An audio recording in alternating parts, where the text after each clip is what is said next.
AI and climate change may seem like the perfect marriage for doomsayers and cynics everywhere, but take a look at this. 0.6%. This is the percentage of the world's greenhouse gas emissions currently generated by the data centers and transmission networks that fueled the growth of the internet and will fuel the growth of AI. To put this in context, 11.9% currently come from road transport, 10.9% come from residential buildings, and 7.2% comes from iron and steel. So why have there been so many articles, mainly with large burning trees, detailing climate effects from artificial intelligence? Does the percentage of greenhouse gas emissions tell the whole story? Are there second-order effects or externalities that aren't accounted for? Or is AI really not that concerning when it comes to emissions reduction? Let's take a look at the current state of AI's effects on the climate. This report, written by many of the world's leading figures in machine learning and climate change, helps to define the ways in which AI could make moves to improve climate-related impacts. It breaks down into 4 categories. 1. Distilling raw data into actionable information. A good example of this is the AI system used by the ocean cleanup, the non-profit started by teenage Dutch inventor Boyan Slat that removes plastic from the ocean. They used GoPro cameras on the back of ships to track plastic debris and then ran an object detection algorithm to track the amount of plastic left in the ocean. According to the research group, knowing how much and what kind of plastic has accumulated in the ocean garbage patches is especially important. This knowledge determines the design of cleanup systems, the logistics of hauling plastic back to shore, the methods for recycling plastic, and the costs of the cleanup. Another great example of this is the app Mayanga, that gives Kenyan pastoralists the ability to forecast drought-like conditions so they can adapt before it's too late. 2. Improving predictions. AI's biggest use for improvement of predictions is in helping to form more accurate, high-resolution climate models. One of the biggest uncertainties in climate modelling are clouds. Pioneer of IPCC climate models Tim Palmer, in his book The Primacy of Doubt, argues that the question of whether clouds act as a positive or negative feedback on climate change can't at present be answered unambiguously. Indeed, I would say it is the biggest unsolved problem in physical climate change science.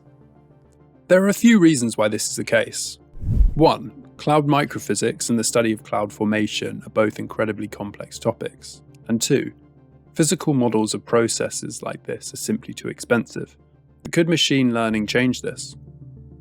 Recent work has shown how deep neural networks can simulate the behaviour of clouds in high resolution, but more importantly for a fraction of the price. And its potential benefits don't just stop there. It's also currently being used for storm tracking and making predictions on extreme weather events. 3. Optimizing systems.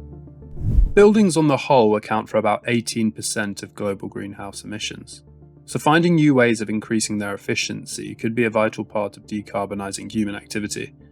In cases where certain data on the built environment has not yet been collected, AI can be used to label infrastructure in satellite imagery, or break down construction documents, creating a higher level of accuracy, reducing the amount of waste in the process.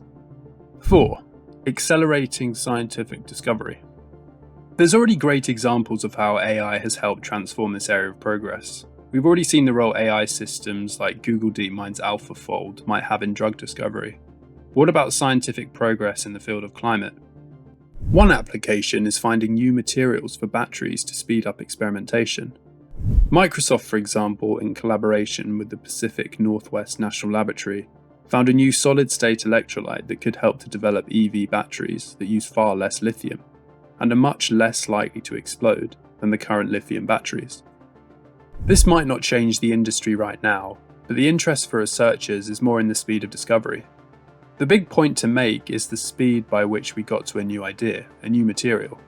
If we can see that kind of acceleration, my bet would be that this is the way of the future, to find these kinds of materials, says Carl Muller of Pacific Northwest National Laboratory. So we've explored the current state of emissions used to power AI models. From this, we've seen that emissions from data centers are currently a very small fraction of current greenhouse gas emissions. And we've also seen the capabilities AI systems might have in decarbonizing our economy. This sounds like a win-win, but unfortunately, the deployment of technology is rarely as straightforward as this. So let's get into the complexities and challenges of AI and climate change. There are 3 challenges I'd like to discuss here. 1. The second-order effects of data center efficiency. 2. Jevons paradox in the self-driving car. And 3. User behaviour matters. 1. The second-order effects of data center efficiency. Tech companies are looking for more sustainable ways of trying to improve the efficiency of these data centers, as machine learning and language models become an increasingly large part of society. But does this cause new problems? One of the proposed methods for improving energy efficiency within data centers is using rechargeable batteries. But as many of you will know, the cobalt and lithium used in these batteries, often referred to as the new oil, have been found to have damaging effects for the livelihoods of communities all over the world. For example, in the Gahetan industrial zone in Tibet, high concentrations of toxic metals in the soil have made the surrounding area unsuitable for agriculture. Water supplies are depleting for indigenous communities in Chile, and modern slavery is still currently occurring due to the extraction of cobalt in the Congo. If the AI industry and surrounding policymakers are serious about sharing the benefits of AI with the rest of humanity, then this needs to be taken into account soon. 2. Jevons paradox in the self-driving car. In the long term, an increase in efficiency in resource use will generate an increase in resource consumption rather than a decrease. The man who discovered this, William Jevons, stumbled upon the paradox when looking at James Watt's new and more efficient steam engine. He noticed that Watt's new design greatly increased the efficiency of the coal-powered steam engine, which incidentally led to higher levels of coal use, due to its cost-effectiveness. And the same could be said for the case of AI. As the systems become more efficient at performing tasks, they may increase demand, leading to an increased consumption of resources. AI-driven autonomous vehicles, for example, may lower the barrier for car use and make it cheaper and more efficient, which may well incentivize people to commute further or take more long-distance holidays, and therefore increase the total emissions occurring from transport. 3. User behaviour matters. AI may well prove to develop climate-related technologies in a number of important ways, but technology has always been used for good and bad, and it has to be said that climate action isn't that high on some people's list of priorities. A global survey conducted by Ipsos in 2021 found that taking action on climate change was 7th in the world's list of concerns. AI then could just as easily support highly emissive industries, and this perhaps unsurprisingly is already happening. A 2023 survey conducted by EY showed that 92% of oil and gas companies are currently investing in AI, or plan to in the next 2 years.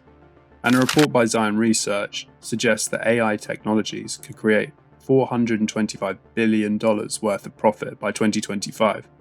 This Greenpeace report sums up well the variety of uses machine learning has for finding, transporting, and refining oil and gas. Check it out if you'd like to go deeper into it.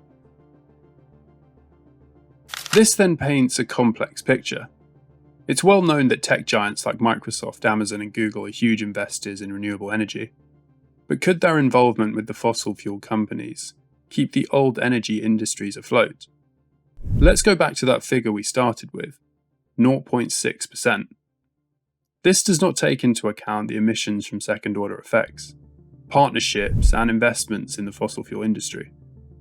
So there seems to be quite a high level of uncertainty over whether AI, all things considered, will prove beneficial or not for the world's climate goals. One thing seems clear though.